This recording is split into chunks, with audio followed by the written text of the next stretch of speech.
Hey, Dean. Hey, Wags. What you doing? I'm ready to drink. All right. Lombardi's Legends podcast. We've got a former professional bartender here, Wags. What are you thinking? I think today we should make a Bernie Blast. And, of course, we're going to be using Leaf Spirits vodka.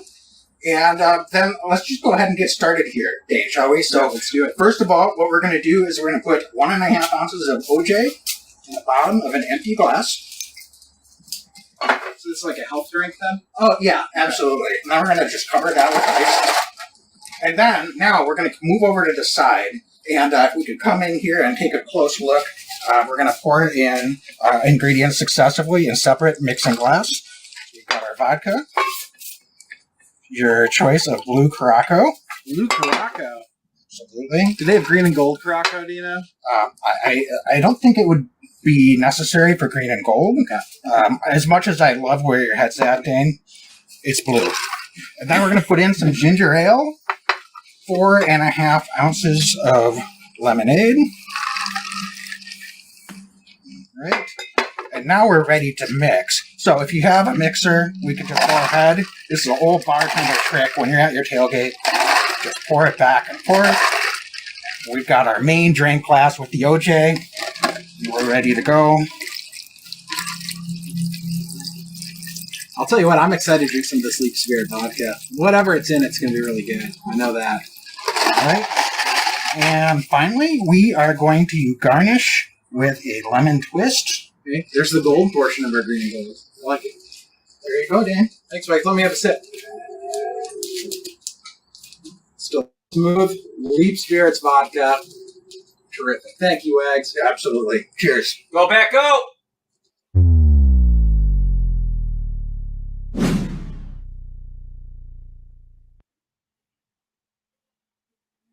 Every year I know we gonna go hard. We been that team ever since Bart started.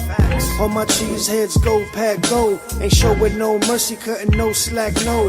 I ain't a bad sport and I'll even wish you good luck. Only thing I will. All right, welcome to Lombardi's Legends podcast.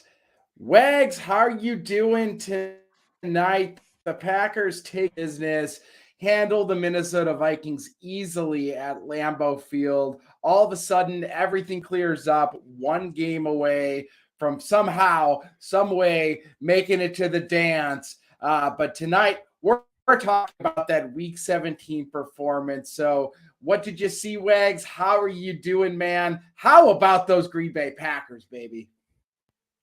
Yeah, I'll tell you what, Dane. We started talking about playoff chances a few weeks ago, 4 weeks ago, I believe, right before the bye, and the Packers beat the Bears. And it was, about 4% after that win.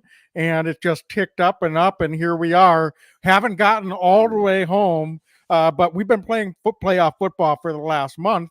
And we're seeing this team get better and better. So couldn't be happier, because that's what it's all about, is getting hot and hopefully being healthy at the right time.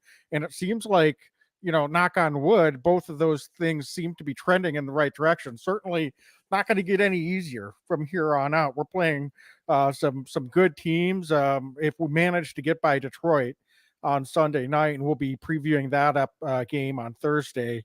Then it's going to be a quality team, one of the top few seeds. Whoever lands that number 2 seed, it looks like, if the Packers sneak in, will definitely be hosting the Packers in the playoffs if we're able to take care of business for one more week. So, Dane, couldn't be happier about the prospects that we have in front of us to be able to continue the season and play some playoff football. Yeah, it's incredible to see what we've been able to see. But I'll tell you what, I can't believe it, but in Week 17, we saw the most complete version that we've seen of the Packers. If you told me going into this game, Rodgers, I believe, threw for like 159 yards passing or something like that on Sunday. If you would have told me that that's what his total would have been, and that was the only stat I saw, I would have said that's probably a pretty rough game for the Packers. But the reality is they needed him to do exactly what he did, which is be efficient in important times and really, dare I say, manage the game, because the special teams showed out. The defense showed out, and the Packers in the third quarter did something that I don't remember the last time that they were able to do it. They killed basically an entire quarter of football with just keeping the ball on the ground and converting on meaningful third down. So this was a Packers team that worked and played off each other on all three phases of the game, with the early blemish notwithstanding of the punt block. But this was a team that was just very, very strong overall in all three phases of the game. And Wags, I think we have to start with that opening kickoff from Kesiean Nixon. After that block, the momentum instantly looked, okay, this could be a little rough. The Packers defense holds the Vikings to a field goal somehow, some way early in that game. And then Kesiean Nixon, I mean, take it from here, Wags. Kesiean Nixon takes that ball to the house, and great blocking up front by those other 10 guys, by the way, as well. But he was gone, had the kicker to miss, made the kicker miss, and the Packers never looked back. It was just a masterful performance from Kesiean Nixon, the guy going into the game that was questionable. Yeah, let's not gloss over that defensive stop. Yeah. The Vikings recovered the ball on the 1 yard line. And, teams are going to score. I don't know what the exact percentages are, but teams are going to fall into the end zone, way more often than they're not in that situation. And sure, I think the Vikings may have helped the Packers out a little bit with their play calls, and certainly losing their I guess, backup center to an injury after that second play probably discombobulated them a little bit. But that said, for the Packers defense, how many times have we seen that situation? And they don't even have to be down at the 1 yard line for the opponent to just, stomp right into the end zone, usually on like the very next play. And not only did we force them to work on it, we actually held them to that field goal. I thought that at that moment, Dane, even before the return by Kesiean Nixon, I really felt like that set the tone for this game and for the rest of that game. And certainly for it then to be backed up immediately by that kickoff return by Nixon, I think just put the stamp on it. You couldn't have said it better.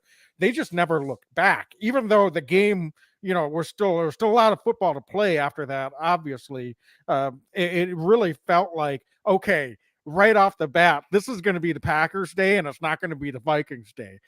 You cited the stats for Aaron Rodgers, but also, if I would have told you that the Vikings were going to turn the ball over 4 times, that we we're going to have a kick return for a touchdown, a pick six, I think, you would, and rush for 163 yards, ran the ball more times than we threw, maybe you would have started to come around to the idea that the Packers could have taken care of business in this game. So, we'll get into the Aaron Rodgers stuff. And I mean, it was just one of those games we really didn't need him to do much.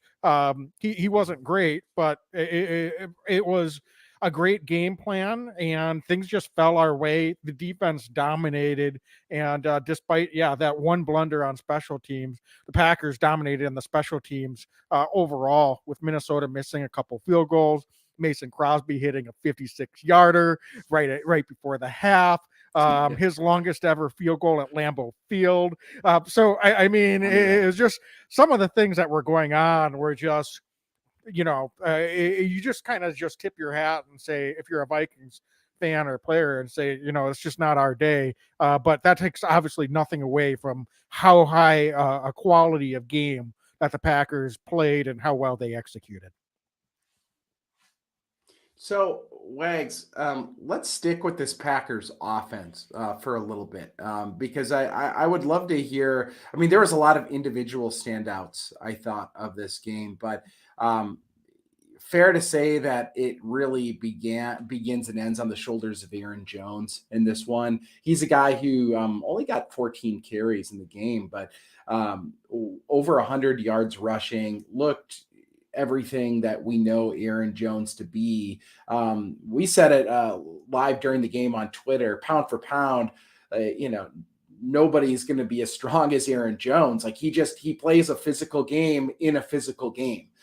So how good was that performance, and predicated by an offensive line that was just getting hats on bodies all game long, allowing Aaron Jones to get some major running lanes as well.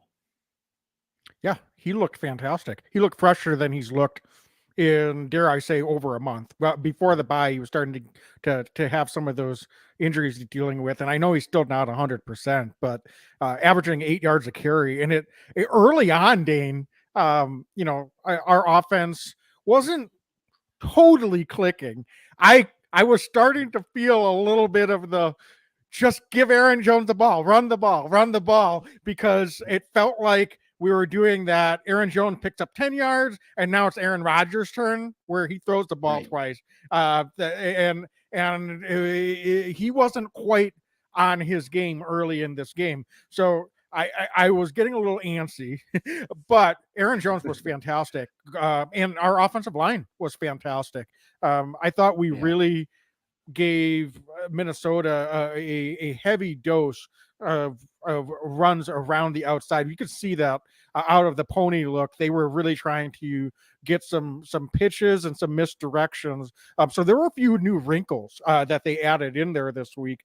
It looks like certainly the Packers may have broken out the NFC championship game film from a few years ago and figured out how to block on Zadarius Smith because he looks like he hasn't improved much in the run game in terms of his defensive prowess. So they took advantage of it, and Mercedes Lewis had some fantastic blocks. Josiah DeGuara had some fantastic blocks. Alan Lazard did what he did, and they were just finding holes along that edge all day, and Aaron Jones took advantage of it. I was surprised by this, Dane. How many snaps do you think Aaron Jones got in this game against the Vikings?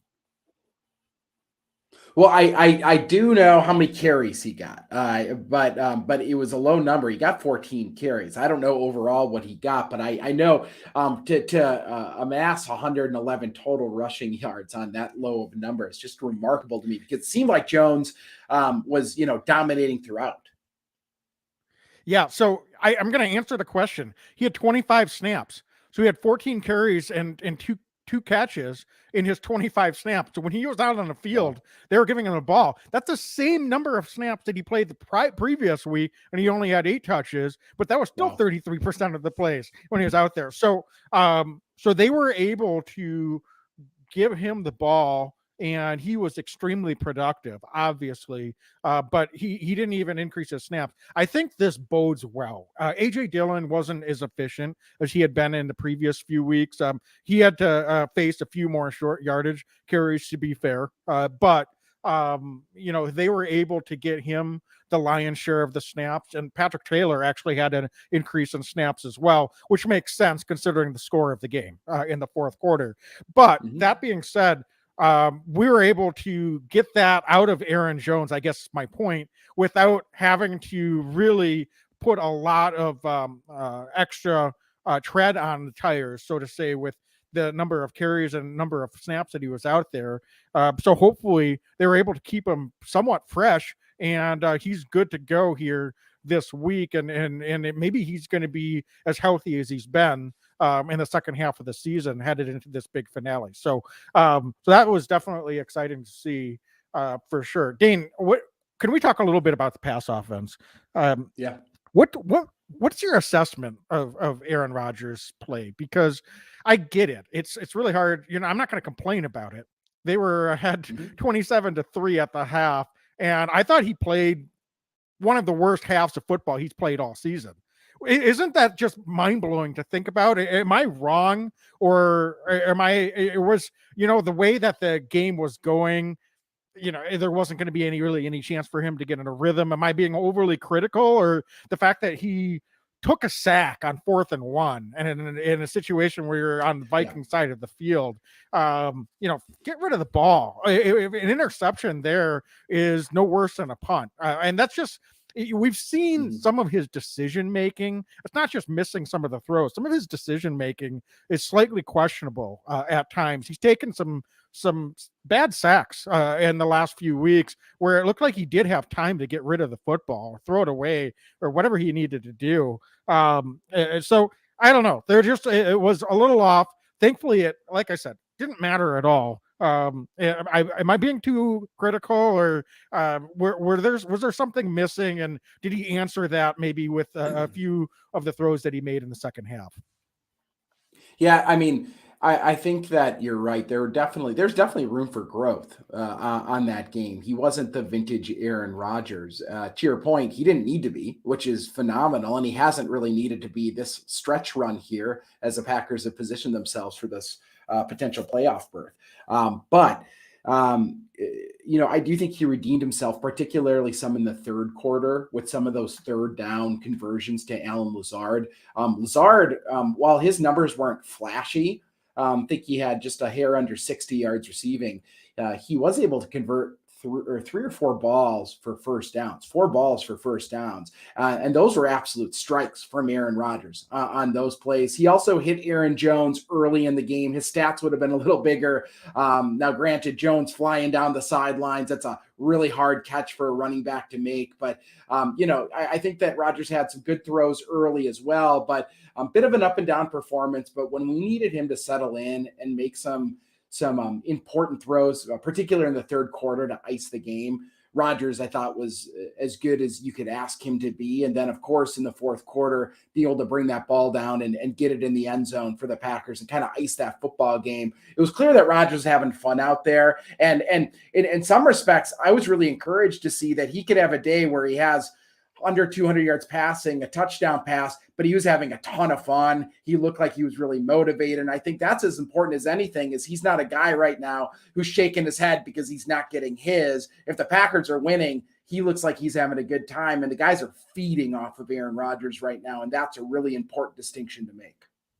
Yeah, I think that's totally fair. And like I said, I don't want to be overly critical, but we're going to hold Aaron to a higher standard, just like he holds himself to a higher standard. Yep. And it's one of those things where at some point we're going to need to see a higher level of play from him, right? If we want this season to continue and advance, if you few rounds into the playoffs or beyond that, we're going to be playing the best of the best teams here, and we're not going to get away with that slim margin of error and Aaron Rodgers not being at his best. We're going to need everything to be clicking to be able to go in and beat some of these teams that are ahead of us in the seeding and being on the road if we do make it into the playoffs. So I guess I'm just looking ahead a little bit, but one of the things I think, to be fair also, is he was taking some shots on the deep balls and just wasn't connecting in this one. Christian Watson wasn't, probably wasn't quite 100%, even though he was out there, I think is fair to say. There was one ball that maybe you would have liked to see him bring it down, but I thought the DB made a really nice pass breakup at the same time. So I can't really, I wasn't too going to beat him up too badly about that. So if, as you said, if Aaron Jones is able to make, it would have been a spectacular catch, but if he would have made that catch and Christian Watson makes one of those catches, or they just connect on one of those, as a whole different stat line for Aaron, and we wouldn't be talking about it today. So that's fair enough. Anything else on the offensive side of the ball that you wanted to touch on? I do. It's the tight end group. It's a group that you and I have talked about that's kind of largely been phased out of the pass game over this stretch. But on Sunday, we saw a bit of an emergence from Robert Tonyan with his first touchdown since week 4.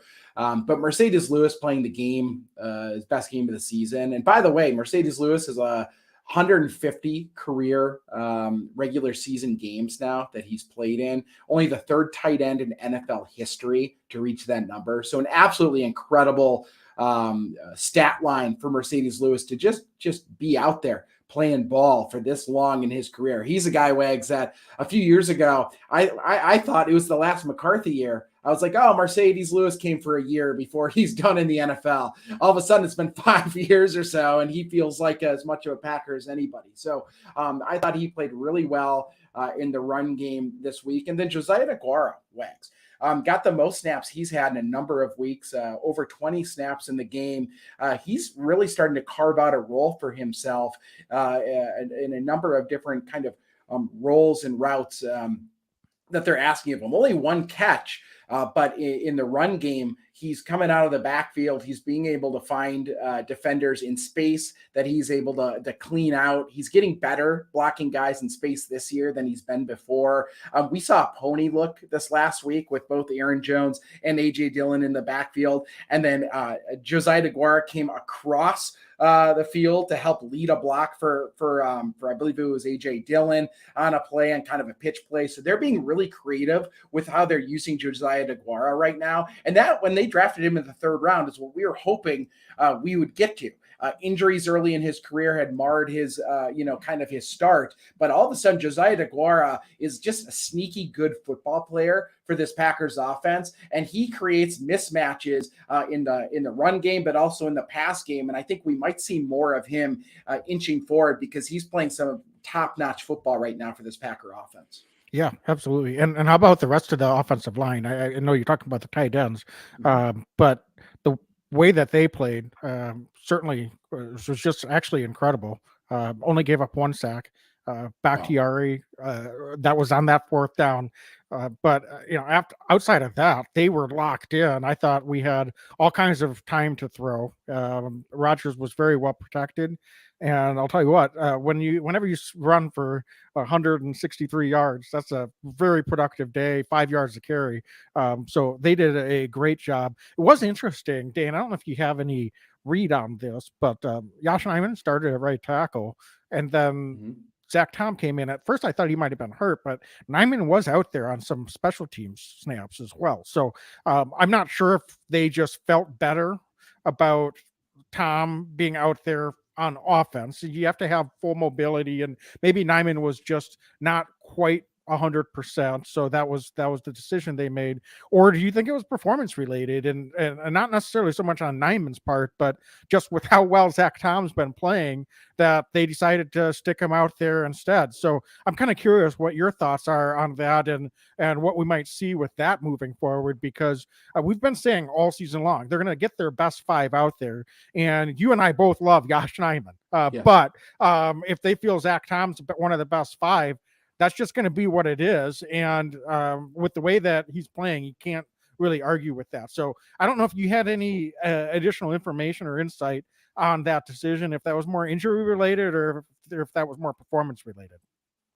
I do think it actually was a little bit injury related. To your point, even though he was able to go back in, there's a difference between, having a body out there for a few snaps than playing a full NFL game. The fact that Josh didn't go out there late in the game when they pulled a couple of the starters, including Zach Tom, it was Tenuta, one of the newer offensive linemen that went out and played right tackle, and Royce Newman went out there as well. So it's not like we saw Josh out there later. So that leads me to believe it was more of an injury thing, or maybe he just wasn't quite, where they wanted him to be, and maybe a bit of a maintenance thing as well, hoping that he was able to get ready going forward, because they're going to need Josh Nijman before this year's over, and there's a chance that he's starting again at right tackle in week 18. I will say, Wags, I'm a little wary of what it is about this Packers team that they get close to a playoff berth or in the playoffs, and they decide that Josh Nijman, who gets them there, no longer should play tackle for them. This has happened a couple times now where there's been debate, should Josh Nijman be out there or should somebody else go play the right side? And this is in the last couple of years due to injury, and for whatever reason, they always seem to go with somebody else, and we see some problems in the playoffs. So I'm comfortable with Josh out there, but that's not a slight on Zach Tom. Tom has played phenomenal football. He's going to be starting for this Packers offensive line going forward, next year, if it's not this year. And, with the Bakhtiari situation, you never know when he's going to have to pitch in again. But all that's to say, I do think that there was an injury thing that they saw with Josh. He played a series, and they probably went, you know what, he's not 100 today. Let's pull him. Let's make sure that he's 100 before he's out there. Yeah, I agree with you. I just didn't. wasn't 100% sure. And to be fair, Yash missed a couple of days of practice last week, and it wasn't a sure thing that he was going to be out there at all on Sunday. So he toughed it out and was able to contribute with the snaps that he did put in. So hopefully he's fully healthy here moving forward. And either way, though, you've got to feel great about this offensive line as we hit the stretch run. It was think about where we were at the beginning of the season with the offensive line and where we are now. I mean, no David Bakhtiari, and we're all thinking, is this dude done? Like done, not going to play this season, done, not going to play the rest of his career, done. Elton Jenkins missed first few games of the season. Started out at right tackle. We've got major issues on the interior. They move him back to left guard. So we can go on down the line. Josh Nyman moves to right tackle. We've got our best guys out there. The offensive line starts getting better and better and better every week. And we're to the point now where we've got that offensive line I think we all thought we had. Yeah. And I dare I say, this unit, this 5 or 6 guys that they have is a top 5 offensive line in the league right now. Yes. And so if they're able to continue to gel and get better and better here this week and hopefully beyond, I think the sky's the limit because, it's just a matter of time before Aaron finds his rhythm. I am confident of that. I really believe that. And with as dangerous as this rush game is right now, and the way that the Packers finally, we've been talking about this as well since the beginning of the season, finally seem to have found their offensive and defensive identities. And it couldn't have come at a better time. Do I wish it would have happened in week 7 and it's continued through the remainder of the season? Yeah, because then we would probably be in the playoffs right now. But, all that matters is they got it figured out. This is a long season, and they're put themselves in a great position now to be able to continue to get better. And they're going to be a handful if they continue to play this way for anybody that they face here moving forward. Yeah, I mean, Wags, you said it. They were able. They went to the brink, and it's not over yet. They got to get in. They got to beat a good Lions team. We'll talk about that on Thursday. But they're still in position to do it. They're coming together. We've seen it a million times. If you watch the NFL at all, it's not about how you start in this league. It's how you finish. It's who gets hot at the right time, who's feeding off who has a couple breaks that go their way in important games. Folks, the Packers have been, pretty mediocre in some playoff games at Lambeau Field over the last few years. So how about we take care of business against Detroit here in week 18 and then hit the road with a little extra motivation and try to prove everybody in the NFL world wrong, because that's what this team's starting to look like. They're looking like a team that's trusting each other finally, a team that's got a chip on their shoulder. And I dare I say nobody wants to play the Green Bay Packers if they make the playoffs. I promise you, I don't care if it's San Francisco. I don't care if it's Philadelphia. It doesn't matter who it is. They do not want to play a very hot Green Bay Packers team that's playing on house money. Yeah, for sure. And definitely not in the divisional round, right? So, or the wild card round, I should say. So opening weekend, it's like, wait, shouldn't this be next week that we have to face this team? So anyway, Dane, I say we take care of a little business now and talk about our sponsor, DraftKings Sportsbook. So the fans, the tradition, the glory. There's nothing more thrilling than college football. It all comes down to the national championship game happening on Monday night. My go-to for betting is DraftKings Sportsbook, one of America's top-rated sportsbook apps. And it's a surprise one, right, in this national championship game. I think we here in Big Ten country thought it might be Michigan, might be Ohio State, maybe both. And instead it's TCU against Georgia. So, Dane, I got to say, I'm not a big betting man, but I would be pretty surprised if TCU is able to continue their magical run. I think my money would be on Georgia on this one. I mean, who would disagree with you on that is Packers DB Ennis Gaines, a TCU alum. I can promise you that. But this is just such a fun time of year, college football. And folks, all you have to do, you can put down these new customers $5 on college football and get $200 in free bets instantly, win or lose. Plus, everyone can combine multiple bets for a bigger payout with DraftKings same game parlays. And Wags, this has been a lot of fun these last few weeks. The Packers have been going on a major run, and there's all these other parlays out there. Week 18 in the NFL. The NFL added this week 18, and I think they did it because, it's just that fun with DraftKings same game parlays. You can add more parlays in the last week of the year. I'm grateful that they did it because of it. It's been fun all year long, having a lot of fun doing these mixes and these matches. And of course, college football coming up on Monday night. It's going to be it's an incredible time of year if you're a sports fan, and it's an incredible time of year if you're using the DraftKings Sportsbook app. Yeah, you mentioned Thump, the TCU Horned Frog, but we've got a lot of Georgia Bulldogs on the defense as well. Yeah. So, Quay Walker, Eric Stokes, Devontae Wyatt. So those guys might have an interesting friendly wager, I think, headed into this one. But that being said, download the DraftKings Sportsbook app now. Use code TPPN. New customers bet just $5 on college football and get $200 in free bets instantly. That's code TPPN only at DraftKings Sportsbook. Minimum age and eligibility restrictions apply. See show notes for details. So, Dane, I think we might have buried the lead a little bit, starting with the offense. And how about this defense and the job that the whole defense, but Jair Alexander, all of our safeties got interceptions in this game.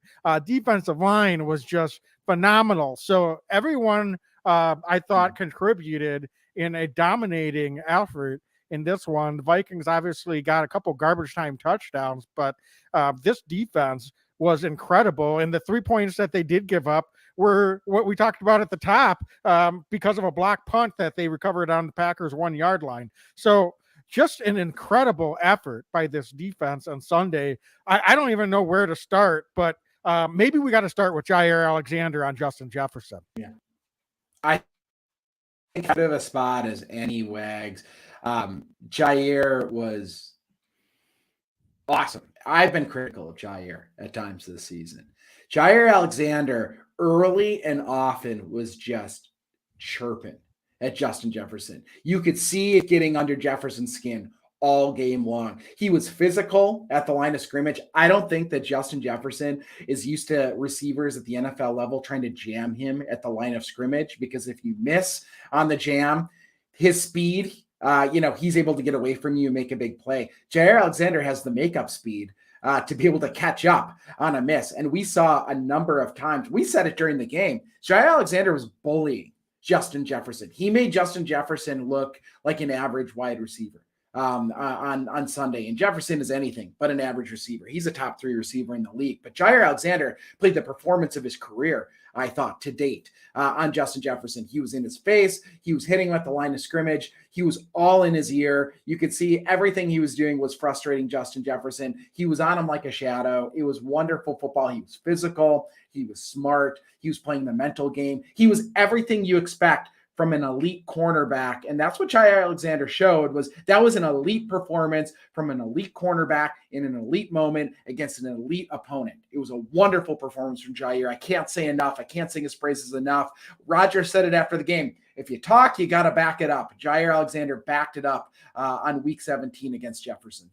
Yeah, he didn't do it alone. He was phenomenal, but he had a lot of help. And honestly, I thought the coverage, the defensive backs were, they were on a string all game. I mean, you look at Rasul Douglas, a couple pass breakup, one of them leading to a deflection right into Darnell Savage's lap that ends up being a pick six. Big moment early in this game as well.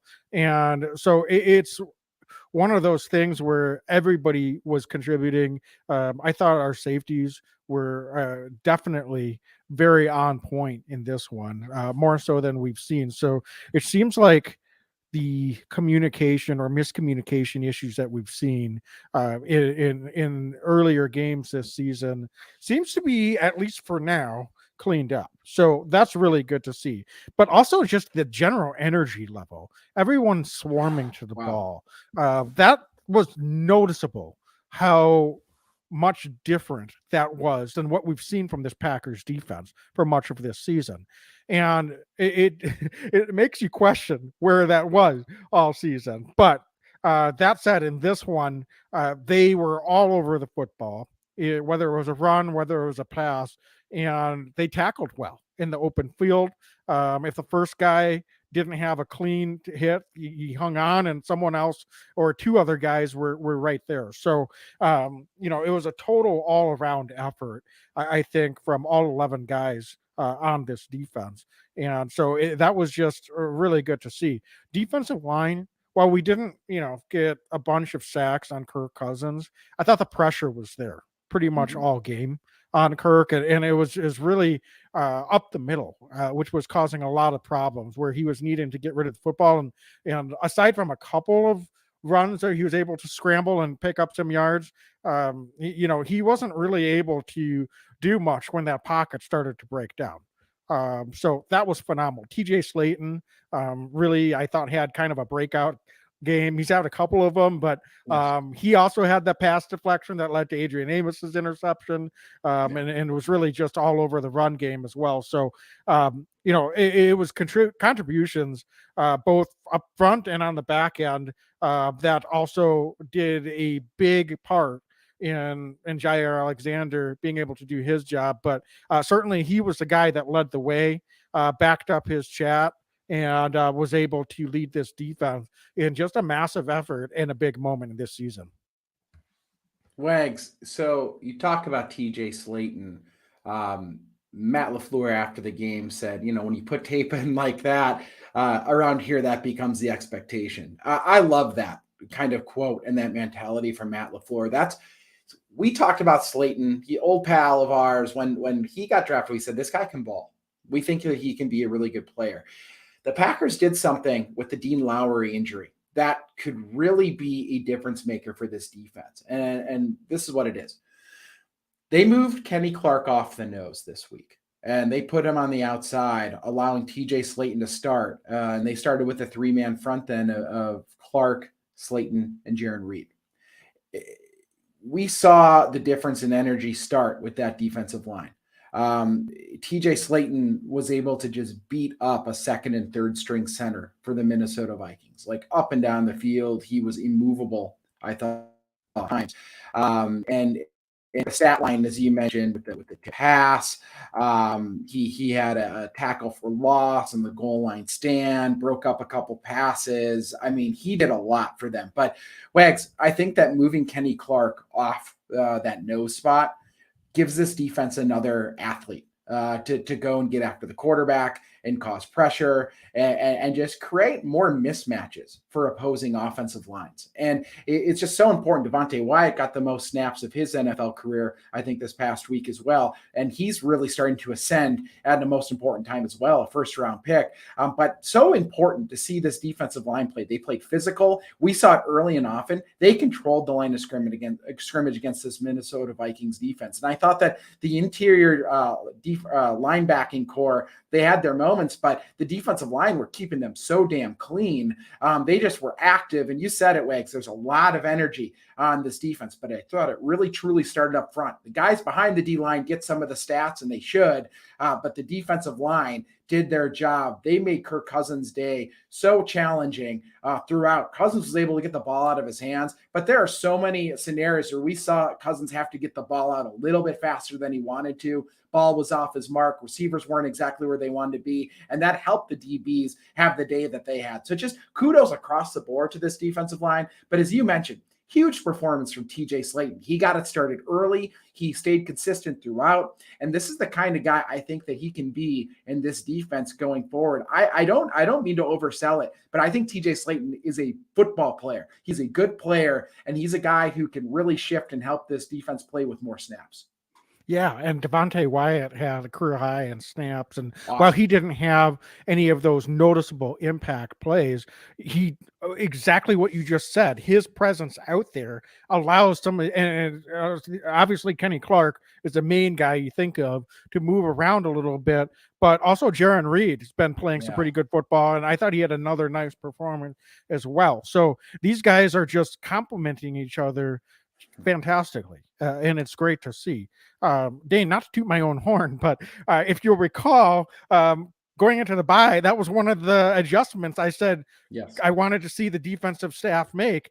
So apparently we've got someone listening to our podcast. But anyway, so Coach Barry, I appreciate you being a listener. Yes. But kudos to the players, truly, because they've gone out there, and we said last week it's tough, and we're not cheering for the fact that it took a Dean Lowry injury to make this happen. But the reality is, I think it took a Dean Lowry injury for this to happen, and it's unfortunate to have to say that, but there's been a noticeable difference in the quality of the defensive line since Dean Lowry went out. And I know that could just be coincidental, but what I'm seeing with my eyes and what we're seeing in the box score and what we're seeing when we're rewatching some of these plays tells me that it's not a coincidence. So it unlocked something, and if we figured it out by accident, so be it. But clearly, this is something that is enabling the Packers defense. All of a sudden, these guys are able to really step up their game. And Kenny Clark, I don't want to take anything away from him. It's almost kind of a ho-hum strip sack, fumble recovery, was a big play in the game as well. And certainly the Packers had the ball in hand at that moment. But if I can go down and score right before the half and get a touchdown, it might be a little bit different in the second half, at least. So it certainly wasn't an underrated play, and another great performance by Kenny Clark as well. So I just can't say enough, and really the run defense too. Dane, how about it? Really holding Dalvin Cook to 27 yards on 9 carries. And I know the Vikings, once they got down, they weren't going to be able to continue to run the ball, but I mean, there wasn't a moment in this game that Dalvin Cook really had any running room or creases to do anything. And it was because the defensive line didn't give any gaps up front.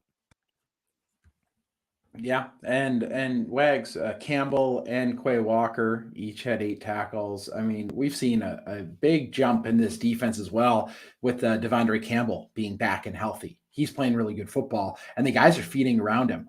This is, I think, the defense that they had envisioned, having both of those guys, Walker and Campbell, being able to be out there at the same time, playing ball and doing different things. Wags, over the last number of weeks, Quay Walker has really started to, maybe not in a splash play way, but he's really come into his own as a pass defender. Believe it or not, against tight ends and running backs, he's forcing incompletions. He's sticking on his man.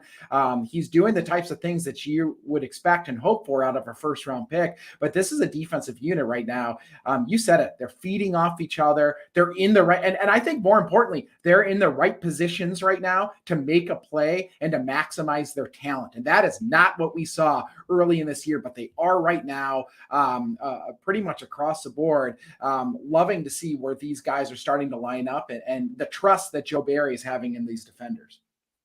Yeah, aside from the interception that Kirk threw in the fourth quarter, that I believe Ford came down with, the other turnovers were forced by the defense. It wasn't like the situation against the Dolphins the week before where, they were playing some zone coverage and made a read. So, and not taking anything away from Devondre Campbell and Rasul Douglas for the interceptions that they made in that game. But the reality is those were just pretty bad throws by a quarterback in Tua. And in this game, I felt like the defense was making those plays. It wasn't just bad throws and awful offense and awful performance by Kirk Cousins in this Vikings offense. It was truly the defense playing at a high level and forcing the action. So I don't know what it is. I predicted the Packers would get 3 or 4 turnovers coming into this one, and you just looked at me like, boy, I hope you're right. And I'm glad they proved me right. But I'm glad you're right.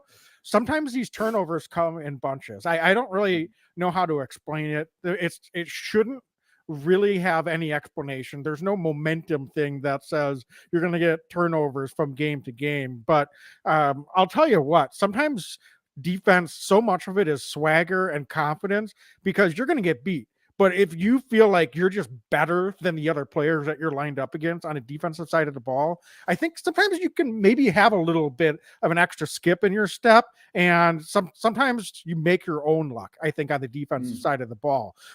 So we'll talk about what I think the defense can do against the Detroit Lions on Thursday. But for this game, at least, it was fantastic to see, and that's playoff level performance. That's a playoff level defense right there by the Packers. They've done it and gotten better and better. Now it's going to be incumbent on them to be able to continue to play at that level if they want to continue to advance and extend this season. Wags, you talk about kind of making your own luck. And we talked about Jefferson. We talked a little bit about some of the other safeties and DBs. I thought Adrian Amos played best game he's played this season, this week as well. He looked in better position, looked a little more fluid, just moving well. But I have to point out, and folks, go find it on social media. I think Barstool Sports shared it. Justin Jefferson on the Green Bay Packers sideline gets kind of pushed out of bounds in the sideline. And, Wags, you talk about, a confidence level and a playoff defense level, and Lambeau was hopping and all that. But Jefferson gets pushed out and Jair's in his back ear. And then the entire Packer bench just starts to swarm around. And we saw them kind of start to bully Jefferson and start to chirp at him on the sidelines. And you saw kind of this defensive team mentality. Like, you could tell they're starting to feel themselves. You could tell that they're starting to trust each other. You can tell that they're all going to be there for their brother on the sideline. And they swarmed around Jefferson and maybe one other Minnesota Viking. And, they got off the field, all that stuff. But it was one of those things where you go, uh-oh. You take a look, you take a point, and you go, that's the defense we're looking for. That's that fire. That's that, motivation that you're looking for from the Packers. This is a Packers team that right now believes that they are invincible, that they can take on anybody.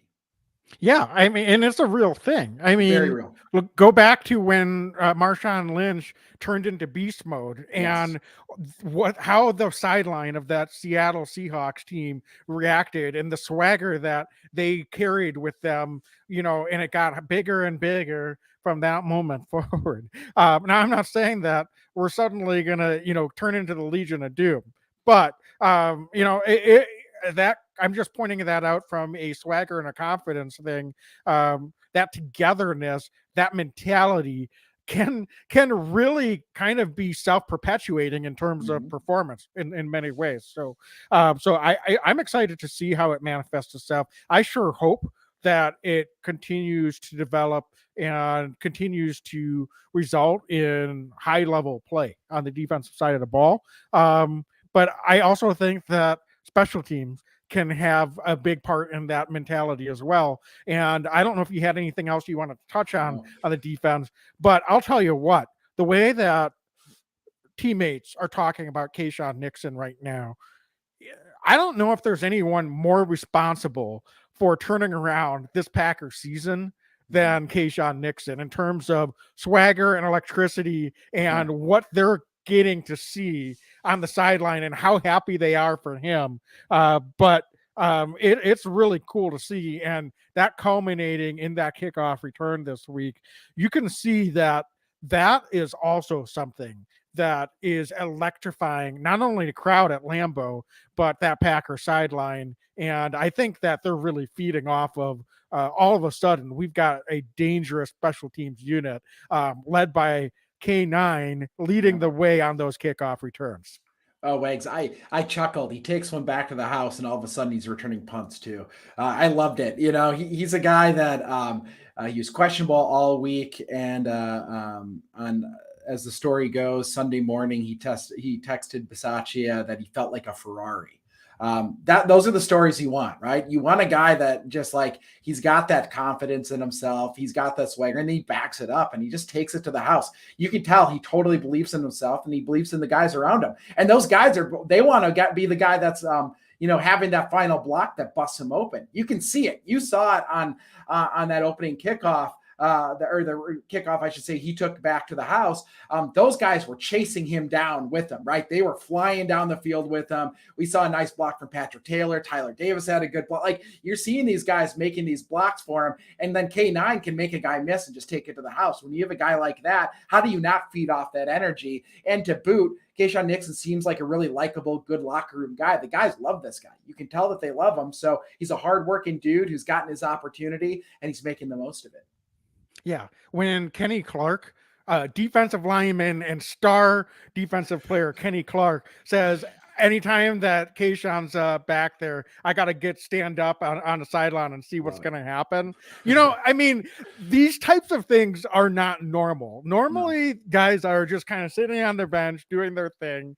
And, maybe, I don't want to say going through the motions, but they're not really paying attention to what's happening out there on a kick return. So that means something. That's electric. So that's really cool to see. And I couldn't be happier. Came at a great moment. We did not expect Kesiean Nixon to play in this game. We only needed to get 3 snaps from him. And they were 3 big ones. So I'm hopeful that a light workload for him this past week, a highly impactful but light workload, means that he feels better and better, and that he's fully 100% or as close to 100% as we could hope for heading into this weekend. Yeah, the trainers worked him like crazy before the game. We're following on social media from some of the reporters on the scene saying, he was getting worked out by the head trainer. And I think Kesiean put an hour in, I'm not exaggerating, before the game to prove that he was good to go. So, I mean, that's that extra level, right? That's what a pro does. And just that's a pro's pro. And don't tell me that those guys don't see that he wants to play. He's not finding the excuse to not play. Dude wants to be out there playing with those guys. It's just great to see. Yeah. Absolutely. I also saw, this is pretty cool. Obviously, Kesiean Nixon's the main reason for this, but in the Packers 4-game winning streak, their special teams is number 1 by DVOA in the entire league. Who would have ever thought, Dave? Who would have ever thought? Like, they're still in like the low 20s, I believe, as of today, based on season-long performance. But we came into this season and we said, as long as it's not like 31st or 32nd and as bad as it was last year, if we can even just get average, and honestly, even though statistically you could say, well, they've been average, you got to remember, well over half the season it was Amari Rodgers back there returning the ball, and that was a disaster with turnovers, low productivity in the yardage per return. And so really, if you think about it, that just based on the return game alone, I mean, the second half of the season, if we would have had that the entire season, this is probably a top 10 special teams unit in the NFL. So, I don't know how special teams rankings all pair out. There's a lot of things that go into that, coverages, et cetera. But certainly it's been much, much better this entire season, regardless of the Amari Rodgers misadventures that we had to deal with earlier in the season. Wags, so again, folks, we'll be talking about the Lions on Thursday night. But I think it's that time where we should talk about our Leap Spirits players of the game. Again, Leap Spirits vodka, awesome sponsor of this podcast. And I'm going to lead it to you right away, Wags. Offensive or defensive, who is your Leap Spirits player this week? Yeah, in a way, it's Card on the defensive side of the ball. I'm going to lead there. But it's also easy. It's got to be Jair Alexander as the Leap Spirits defensive player of the week this week. You hold Justin Jefferson, one of the top 2-3 receivers in the entire league, to 1 catch for 15 yards. Again, he wasn't solely responsible, but he was a big, big initial part of that. And I think they followed his lead. The rest of this defense followed Jair's lead. And I know that you've been critical. I've been critical of Jair Alexander a lot of times this season. I don't know if he's necessarily been the type of leader we would have liked. He was a little miffed for not being voted by his peers as a captain. And I think maybe, hopefully he's growing and understanding that it takes more than just being the most talented player to be a leader. And certainly, while I would prefer he doesn't give grade A locker room material leading up to the game every week as part of his quote unquote leadership style, it was effective for this week, and he backed it up. And for that reason, I really have a hard time looking elsewhere for anyone but Jair Alexander as a defensive X factor this week. That said, you've got to give special shout out to a few other guys, right, Dane? Because there was some really good performances from a number of other players on the defensive side of the ball. Yeah, I mean, Kenny Clark, you meant TJ Slayton was phenomenal. I thought Adrian Amos was good. Rasul Douglas was great. Darnell Savage had, one of those important plays, I think, for him after the benching and the injuries and some of the things he's had. And Hellwags, even the guy who didn't throw the pads on, Joe Barry, finding a way to get guys in the right position, and they're motivated and they're playing really well.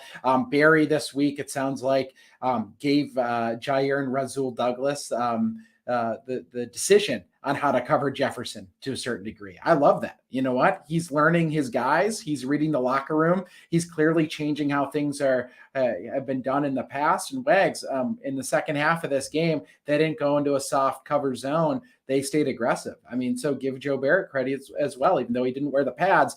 He's been, I think, an important part of this. Yeah, for sure. So are you going though with Jair? I'm going with Jair. I don't, if you shut out Justin Jefferson against the Minnesota Vikings, the year that Jefferson's had, the way that they did, it's Jair all the way. I totally agree. Yeah, for sure. So definitely a number of shout outs, but Jair it is for defensive X factors. So Dane, I'll let you lead off on the offensive side of the ball. Yeah, my Leap Spirits offensive player this week is Aaron Jones. Just a marvelous performance on only 14 carries, 111 yards rushing, another 1,000-yard season for Aaron. When he touches the ball, good things happen for the Packers. And when he's worked in, good things happen for the Packers. He's been gutting through injuries, and he just goes out and performs. And he plays. He's a good dude off the field. He's a hell of a football player on it. Kind of guy that every team wishes they had a few of is Aaron Jones, and the Packers happen to have him, and he's contributing, and he's a huge reason why the Packers not only won in week 17, but a number of these weeks prior. But Aaron Jones, for that reason and so many more, is my Leap Spirits offensive player this week.